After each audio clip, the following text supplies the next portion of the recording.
Okay. Welcome, everyone. Thank you all for joining today's panel on developing essential skills for the academic job market. I am Ona Ambrazaite, and I am a PG candidate at Johns Hopkins University and the Science Diplomacy Chair of both the Johns Hopkins Science Policy Group and the National Science Policy Network. Today, we have Dr. Marina Bedran, an assistant professor of Lusophone literatures and cultures at GHU. Welcome. Then Dr. Andrea Armani, who's a chair and professor of chemical engineering and material science at the University of Southern California. Also welcome. And Dr. Anton Tor Othel Hinton Jr., who is an assistant professor of molecular physiology and biophysics at Vanderbilt University. So before we begin, please allow me to share lots of gratitude to our panelists for joining, but I have no doubt will be an invigorating discussion, and to all those who played a really important and pivotal role in organizing this year's conference. Okay, so we'll get started with talking about the career path. And the question is, could you tell us a bit more about how you got to where you are today, and what factors encouraged you to pursue your current line of work? And did you consider other career pathways? So Marina, if you're okay with that, we'll start with you. Sure, thank you. Thanks for inviting me for this panel. So I guess I'll start with the last part of your question, whether I had considered or if I have ever considered. The answer is yes, because I actually, before I became an assistant professor and even did my PhD here in the US, I used to work in Brazil at cultural institutions.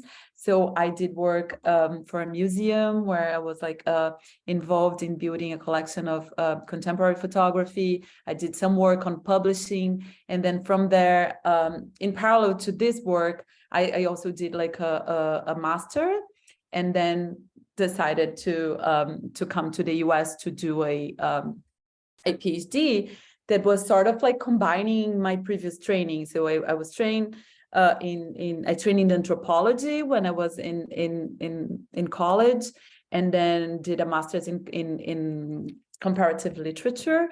And then I came to the US to do a PhD in Spanish and Portuguese. So bringing and studying the Amazon, like, so representations of the Amazon from a perspective of the environmental humanities. So I did bring all of this together, and that's how, you know, I finished the PhD and started this tenure track job here at Hopkins. So it's sort of like, you know, I did consider a life outside of a career outside of academia. And I think that also really the kind of work that I had, doing research and working with texts, I actually prepared me for what I do today. So yeah, that's a preliminary answer to your question. Thank you so much. AJ, we'll go with you next. So I actually thought about multiple careers and during my postdoc. So what my mentor allowed me to do was actually participate in teaching, recruiting, join the diversity office to be the academic and career development instructor, and then also conduct research at the same time to explore what I really wanted to do during my postdoc phase. I had those opportunities, but not to the same degree when I was a graduate student. You know, you kind of like dabble in this organization and things like that. But this was actually really, really nice. And I even had the opportunity to actually go to Mayo Clinic every 2 weeks. I was in Iowa to actually learn how to do 3D reconstruction as well. And my mentor paid for that for 2 years so that I could acquire the technique. So there was a lot of things that I got to really invest in myself and my future laboratory, which I have now. And I actually take all those skills to be able to run my laboratory. And, you know, having a unique background allows for you to be able to be prepared for multiple things, especially on the administration side, because it's quite hard to be able to run a laboratory and be able to manage people, let alone, you know, doing the research itself. So this is kind of the unique angle that I was able to acquire during my postdoc, which allowed me to be able to make the transition pretty smoothly. Thank you so much. It's quite interesting. Yeah. Okay. Andrew? So I guess very similar. During my postdoc mentor allowed me to take a whole summer off from my postdoc, and I spent it at Huntington Hospital. I did something called a preceptorship. So I actually rotated through 8 different divisions, sections of the hospital, working full-time at the hospital. So I got to experience, neurosurgery, ER, internal medicine, pathology, actually, side by side with all of the different physicians. So that kind of gave me a sense of if I wanted to go and continue on and get a medical degree, because I was considering that path at one point. It reinforced my decision that I, in fact, did not want to get an MD, which was, an important path. And then I spent my sabbatical after I got tenure at Northrop Grumman, which is a very large defense company, in case you don't know. And as an engineering professor, that again is another path that I was considering. And I enjoyed my time at Northrop, but as a defense contractor, it wasn't necessarily the exact culture fit that I was looking for. But there are lots of other industry opportunities that kind of still are very attractive for me. And just because you choose a path in academia doesn't mean that you are in academia for the rest of your life. So there's that. Okay, thank you for that. Okay, so now the next question will tie in really nicely, because as people start thinking about how to even be on the academic job market, so many participants who are listening in are feeling some amount of intimidation, perhaps, in response to the prospect of being on the academic job market. So would you mind sharing any particular challenges or obstacles that you encountered on your journey, and the things you learned from these experiences? So we'll go in the reverse order, and Andrea, we'll go with you. I wasn't expecting that, sorry. Okay. So I was on the job market in the 2007, 2008 year, which was a really long time ago. I'm showing my age here. But that's very similar to this past year in the sense that it was a downturn in the market. A lot of positions were posted, and then you would apply, and then they suddenly closed. So I applied to positions that then just vaporized. So that was very challenging. Other than that, applying to positions that suddenly didn't exist anymore, I would say the biggest hurdle I faced was the fact that while I had an amazing relationship with my actually pair of postdoc advisors, my relationship with my PhD advisor left a lot to be desired. So in looking for recommendation letters, I needed to think outside of the box to a certain extent, and obviously get letters from my postdoc advisors, but then also getting to Tentor's comments or AJ's comments, think about what other extracurricular activities I'd done, and then think about getting letters from like the director of the Women in Science and Engineering program, who could talk about my passion for actually teaching and mentoring students. So that was my biggest hurdle, other than submitting like 60 applications and tailoring them to each school. Thank you, Andrea, for that answer. AJ. So I put 3 papers in the chat that I wrote about this particular experience. So they're describing how to develop a niche around research if you're interested in a research career, how to be able to go on the job market and kind of think about the things in the way that you're setting up a laboratory. And then the last part is about like maximizing the negotiation part. And so these are just guidelines. They can be up or down based upon like what you see in the negotiation part. So just be aware of that. You can always get more or less depending on your expertise, right? So that's to be said. So that's a resource for each of y'all to have. Now, in the context for me, what I tried to do was actually interview a lot of individuals. So I did a lot of speed dating, if you will, to faculty members and ask what were the best parts of their career and what were the lows of their career. And how did they do with grant writing? Did they get help? These were like, that was like the number one thing, because it's all about grants. And it's all about who knows you. And so one thing I would suggest is like, don't be afraid to start at small liberal arts colleges speaking and going to invited schools to talk, Hispanic serving institutions, historically Black college universities and tribal colleges. These are the footwork of where you will lay your feet and learn. And so it's really nice to have relationships with a lot of these individuals, because you may think that some institutions are less than, but they're actually a lot more and better than a lot of the larger institutions, because they're so well connected. They have to form connections to survive sometimes. And so one thing is that having allies at these institutions allow for you to be able to spread your reach farther. And so one thing is, try to start speaking there to shape yourself, and then get feedback from these professors, because then this will allow for you to be able to go for the jobs that you may really want in the future, because they can give you critiques on your talks. They can help you to be able to be better. I did that a lot. Like, one of the places that I did that at was at UT El Paso.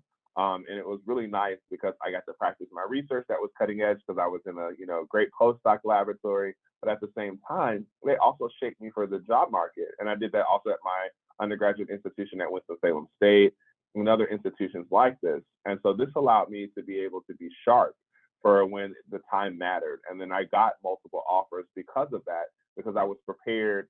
I was thinking about the science. I was also thinking about the EQ and the environment of other faculty, how they were interacting with others, so that I could think about a fit, because a fit is more important than a brand name, if you will, of an institution.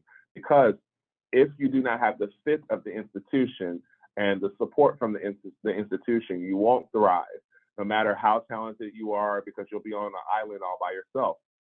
There's a lack of sense of belonging. So just kind of be prepared to think about those things in different ways. Institutions are amazing, but think about the sense of belonging and the fit the most.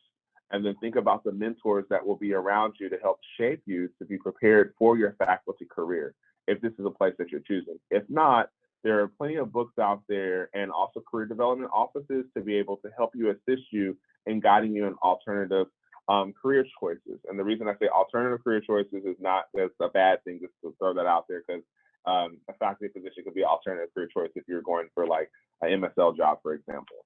So I just want to clarify that up front. Okay, I'll be quiet.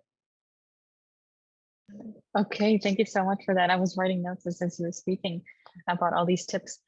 Okay, Marina, we'll go with you next. Thank you. Well, I wish I had participated in this panel before I went out in the job market, because so I think I absolutely agree with the 2 points that you were just mentioning, and like one of them is actually institutional support.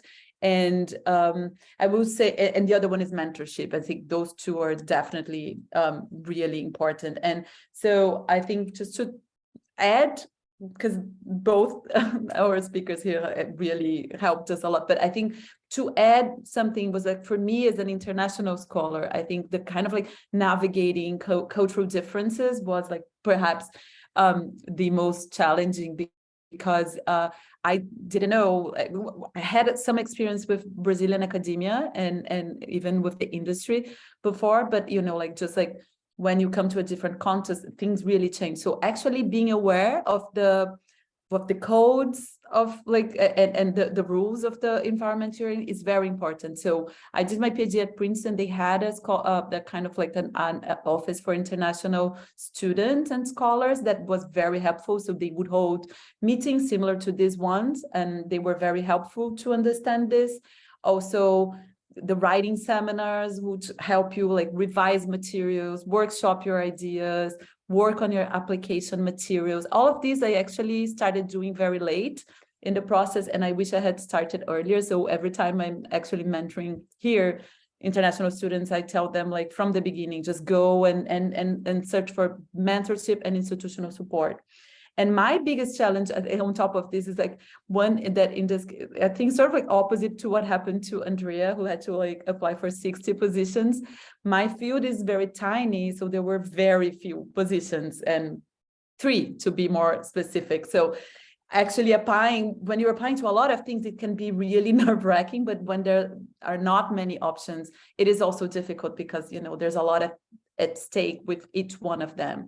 And when I was actually finishing my dissertation and going out on the job market, in the process of like interviewing and right after my interviews, I think COVID came. So navigate that period of not knowing what was going to happen. Some searches got canceled, and this was like really a moment of anxiety. So like, I guess to go back to, and then I also had to like go through like the application for visa, for work visas, and etc. So I guess I would go back to the fact that, you know, seek as much institutional support as you can, be aware of all the resources that we have as PhD students, and then this really helps smooth the transition.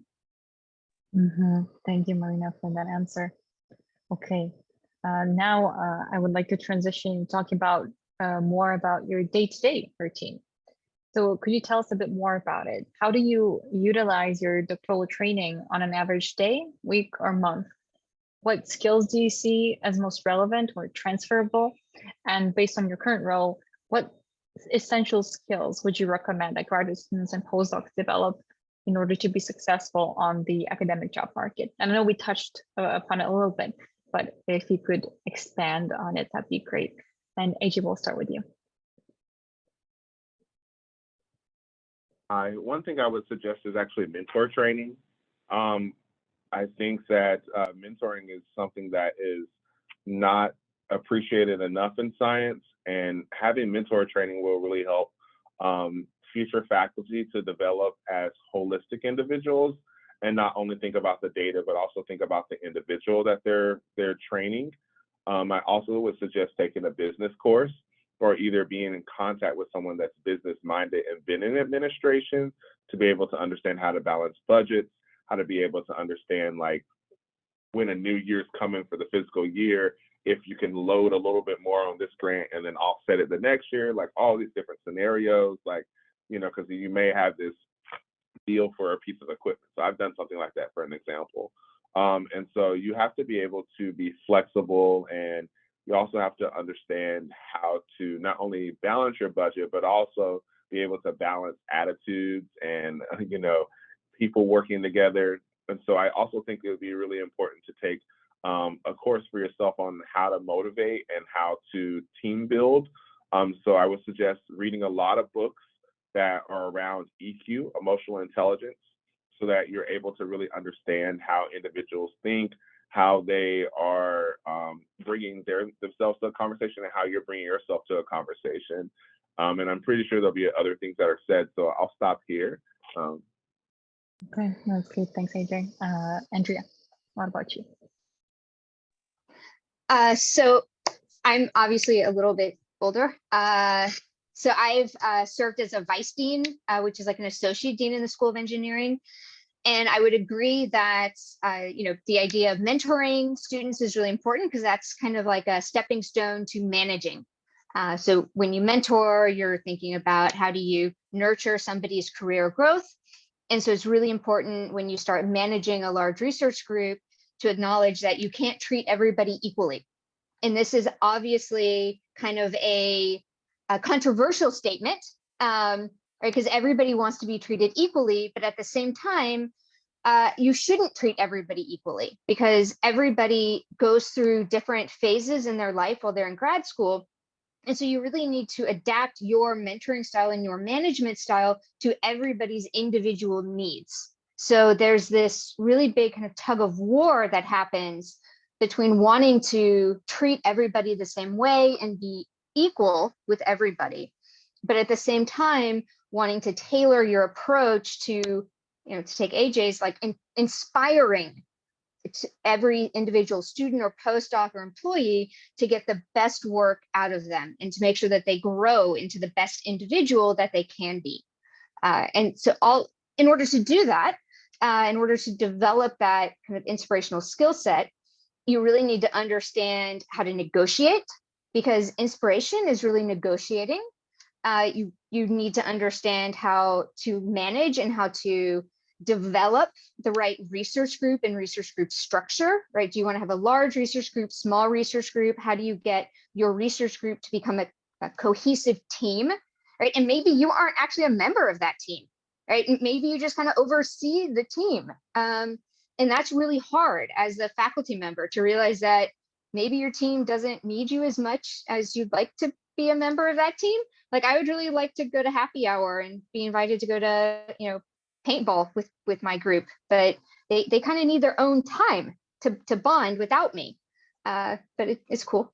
And so reading books on how to do that. Now, as far as additional courses, like there are lots of really great online courses. I think the most important thing you learn during a PhD student that transfers is to just not lose curiosity. So during your PhD, you're constantly learning new things. And that idea of being kind of eternally curious doesn't stop when you move into a new position, whether it's a faculty position, an industry position, going to a government lab, or joining the FDA.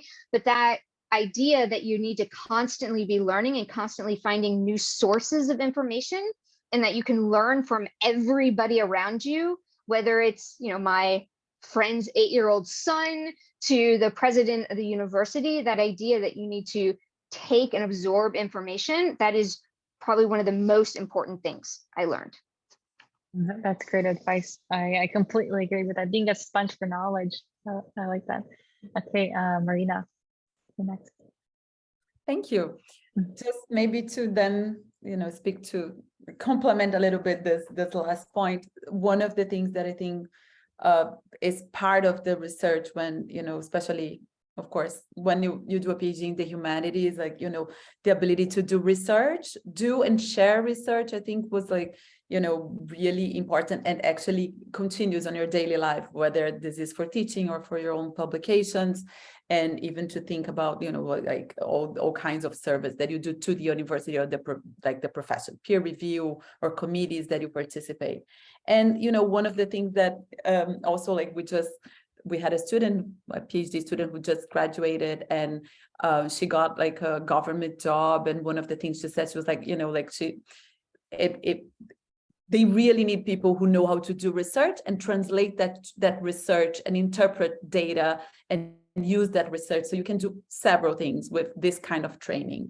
So, and the one thing that I think, as an advice, and of course I'm speaking, I'm in the humanities, but I'm just going to use this because I just read this very exciting report that came out of UC Berkeley with this after several years or even decades where people have been saying that, the humanities are just, we don't need the humanities, we need just to train, people in STEM.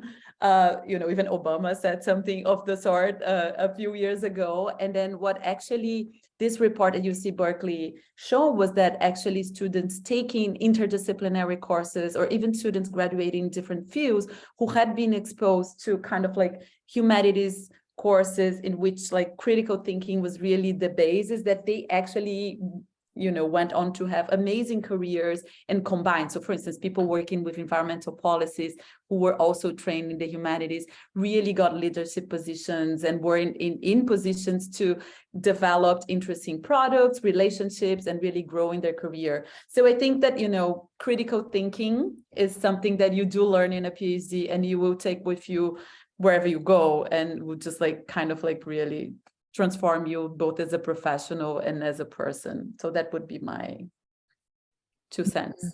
Okay, thanks so much, Marina. Okay, so now we talked about the skills that would be helpful and needed. So I wonder now, what are universities looking for in the new hires currently? What is going to make one stand out as a candidate? And in your opinion, are all faculty and academic administrative jobs are the same or different at different institutions? So who perhaps wants to start? I can start because I've done this. So I will start at the beginning. What are universities looking for? So any university is always looking to hire a candidate that will be more than a single candidate. In other words, you don't want to just add a single faculty member who is going to be an additive of one. You want to bring in someone where they're going to complement existing research efforts, so that that individual faculty member is, effectively enhancing the research activity of the entire university, or at least the department. So as AJ said, they're coming in to an ecosystem that is there to support them, but also they are supporting that ecosystem. So it's a very symbiotic relationship. So when you're looking at universities that you're applying to, think about like how are you going to fit into that existing research program? How will you be able to support others' research efforts? How will they be able to support your research efforts? And the idea that if there are people there doing similar research, that will be a negative, that's actually not true. It can be very much a positive because you can create a really good ecosystem. And if you can hear my dogs, that's because I have dogs. And then as far as administrative jobs, administrative jobs are all over the map. So if you're at a public institution versus a private institution, there are incredibly different roles, and that has to do with fundraising.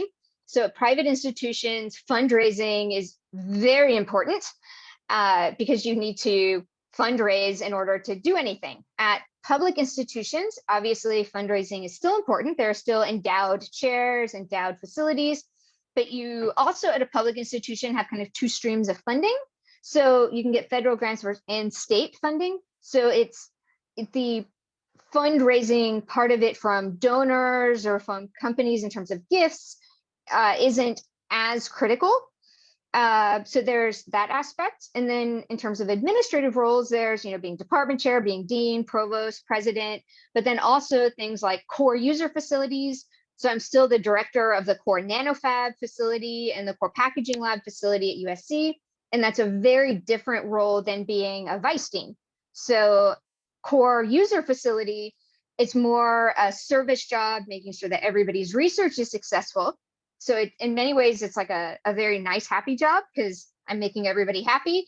Being a chair or a vice dean or dean, my undergrad thesis advisor described it as everybody's problems become my problems, which is the best way of describing it. And I think that context is the same everywhere. The real question is, what are those problems? I went through that really fast. No, it's okay. We already have a question, so perhaps we'll address this after everyone finishes answering the main question. Let's see. AJ or Marina, would you like to go next? I mean, I'll go. I really think for the job market, you have to be honest about several things. There are some myths out there. So the first thing is that everyone needs a cell nature science paper. The second myth is that you have to have money to be able to get a faculty position. And the third one is I'm at a small institution, they're not going to hire me. So these are all myths. It's about crafting, again, the fit of what a department is looking for.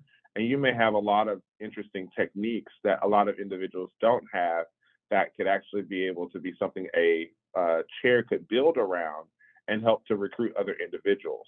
So this is something to think about. I was recruited off of potential 3D reconstruction and then having such a large diversity, mentoring, and career development portfolio. And then also because they're in the process of hopefully making a mitochondrial center later.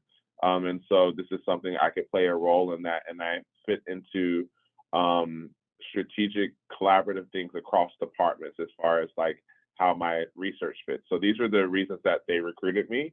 And so these are things that are important to kind of consider. So if you notice, there are multiple things while I was recruited for. And so it helps to be known that you can be recruited for multiple things because it also you could ask for things that help you. So when you're creating a niche for yourself, don't only think about the context of I have to have a cell and nature science paper. Think about, oh, maybe I can have 2 career development awards, one from federal source, maybe one from a foundation source, and that'll make me competitive. And maybe I can, think about, maybe actually expressing some of my views about diversity, equity, inclusion in a blog or doing a podcast.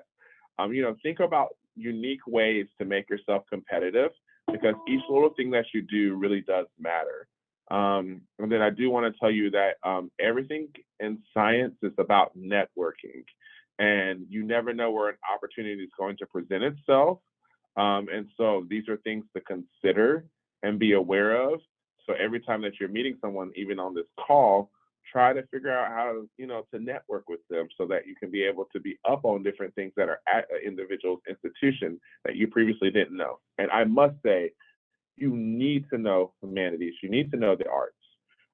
Without knowing them, you would not be able to be as well-rounded as you are in science, because there's this openness that happens inside of, let's imagine you're a flower and you're blooming, you have a rosebud, but you don't really sprout until you really have all the ingredients in the soil to make you go, whether it's the water, whether it's the light for photosynthesis.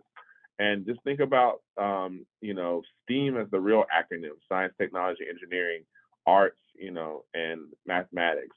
So those are things to think about, because without the arts, you're not going to be able to think about things in creative ways. And in higher ed, a lot of the research is done in the humanities or behavioral sciences that you don't think of as maybe as some of the harder sciences. They are actually much more important, and they're the reasons why people are able to thrive and do so well, because they incorporate all of these things into their acumen to be able to use them as part of their repertoire. Okay, I'll be quiet now. Thank you so much, AJ. Marina. Really, I don't have much more to say. Sure. Those questions were amazing, but I would just say that I think, especially Andrea, with your experience, institutional experience, this was like really great. But I would say that just based on my experience here at Hopkins, I would say that, and I guess speaking to the last point here, interdisciplinarity seems to be really something that is like valued today more than ever. So, the opportunities to collaborate across departments, across fields. So I think this is something that I'm noticing, at least at Hopkins. And the other thing, now speaking particularly to the humanities, because sometimes before I was saying how much humanities was important to STEM careers, but now I would say the opposite too, because sometimes the humanities is too insular. So actually today, nowadays, for instance, like the digital humanities are so important. So actually be trained outside of your like comfort zone of your own field is really important. So going back to points that you already raised about curiosity, about being open, about seeking complemental training, I think is really important. I think in the humanities, we're seeing more and more funding coming for projects that are interested in the digital humanities and ways in which like you could do research that then becomes public, that makes uses of like all the technology that we have available. Okay, thank you, Marina. Yeah, you mentioned at Hopkins, at least we have specifically in funding, for example, Discovery Awards, right? That encourages interdisciplinary collaboration and work, which is quite fascinating. Okay, so we have a couple questions that relate to this broader question now. So we'll start with Kirk, who asked how much politics and having relationships involved in being accepted to an academic position and promotion while you are in academia. How would you recommend someone junior or an applicant?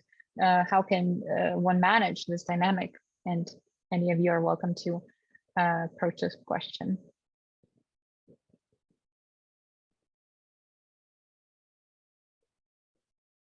I'll go quickly because Sure. I have to go eventually soon.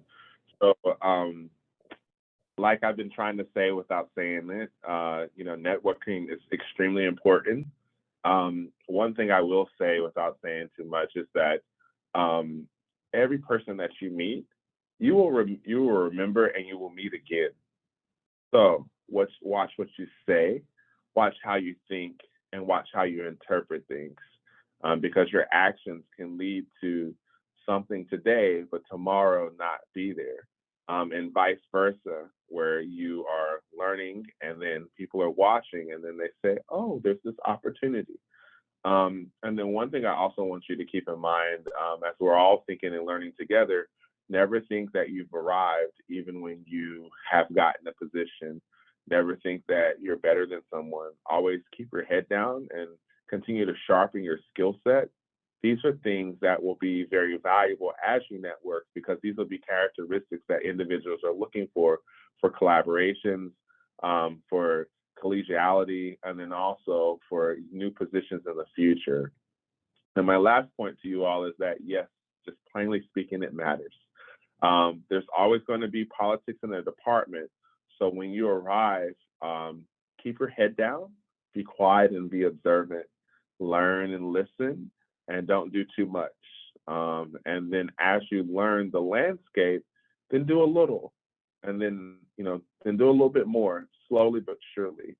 And you don't want to upset the system so much, but learn the system and become the system, and then create the change. Sometimes, that is not the route that I've taken. I've been fortunate to be able to, do a little bit of both at the same time, but you don't always want to do it from the angle that I did it, unless you really know the ins and outs of the administration, because politics are not only at the institution, but they're at a national and international level as well, because those are the individuals that also control your grants. So think of it like that. Without political interactions or collaborations, you don't have any grants, because people that review your grants at the NIH or NSF are the individuals you're meeting and networking with at conferences. That's the real essence of why you meet at a conference. And then also the context of hiring new staff if they're a postdoc, So just think about those things when you're challenging yourself. And then I'm eventually going to go if we make it around to one more question. And thanks for having me. No, thanks so much, AJ. Andrea or Mariam, do you have anything to add? Yeah, go ahead. I would add one thing. I think it's really important to remember that while you're interviewing, everybody you're meeting is a potential person who could be reviewing grant proposals in the future, reviewing research articles in the future, so they can be both really good allies or not.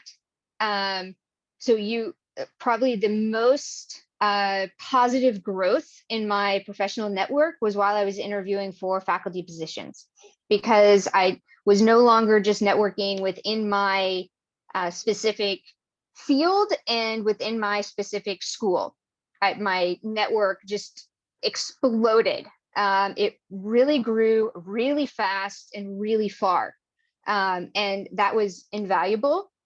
And as a result, I now had this huge network I could reach out to when I was thinking about applying for grants and ask them for sample proposals, because the best way to learn is from success.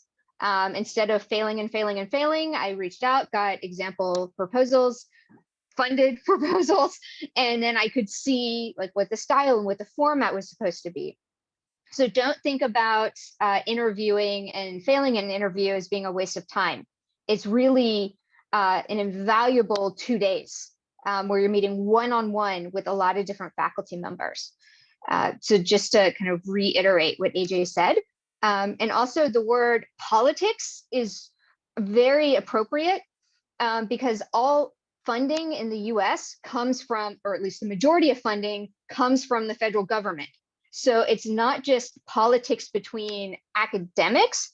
There are legitimate political decisions that have impact on academic funding. So right now, recently, the CHIPS Act was funded, and that will directly impact my ability to do research.